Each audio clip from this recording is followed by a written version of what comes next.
KJ Matthews is an entertainment reporter in Hollywood. She's been telling me how video streaming services are shaking up the Emmys.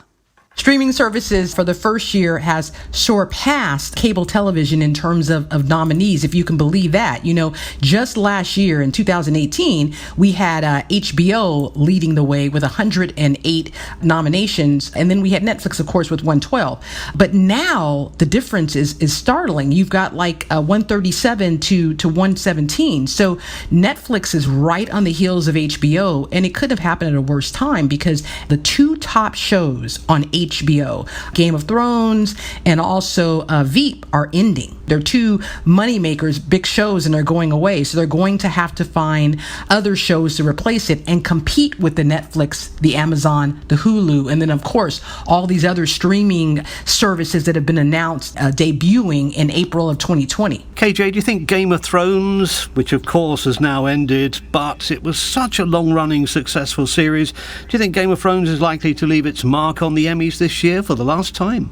The show has a sterling Emmys track record, and it has the most Emmys of any television series in history, 57 to be specific. So it probably will go out with a bang next to possibly Veep. Those are the two shows that are ending, but I think it'll have a good night for sure. The nominees this year have included a number of programs that deal with political themes. Chernobyl, for example, When They See Us, or The Handmaid's Tale. Is this a reflection of the times we're living through? We're, of course, in a very highly politicised period. Oh, yes. Politics brings in the eyeball, so to speak, right? Definitely when you have something like a limited series like When They See Us that is based on a true story, it's even better. People love politics, but they really love stories, biographic or in nature. That's a trend.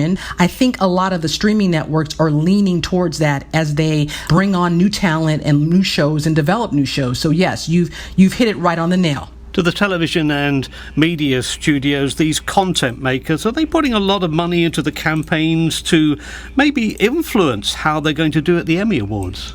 Yes, the Emmy campaign season is well underway, and you are seeing networks and studios spend in the low millions of dollars. Now, if you compare that to the Oscar campaign season, where they're spending well over $10 million, you can see how they're absolutely trying to catch up. They're spending it on mailings, special screenings, advertising, photo shoots, and pop-up events to remind everyone why their Emmy shows, or their shows to be specific, deserve Emmy Awards. Now, of course, the traditional free-to-air networks have long become used to competition from cable, and cable is now getting used to these big content providers like Netflix. But I wonder how much is the way the entertainment business is evolving with these original content makers, Netflix, those new competing video streaming platforms as well.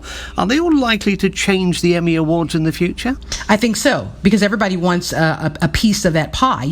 As these new streaming networks come out, I think there's at least 4 or 5 that are coming out, including Apple's next year. They are bringing on top talent. You have A-list celebrities, producers, directors developing and giving content to these new streaming services that are popping up. And guess what? They're going to want a piece of that Emmy pie. So yes, expect them to be huge contenders in the Emmy race for next year.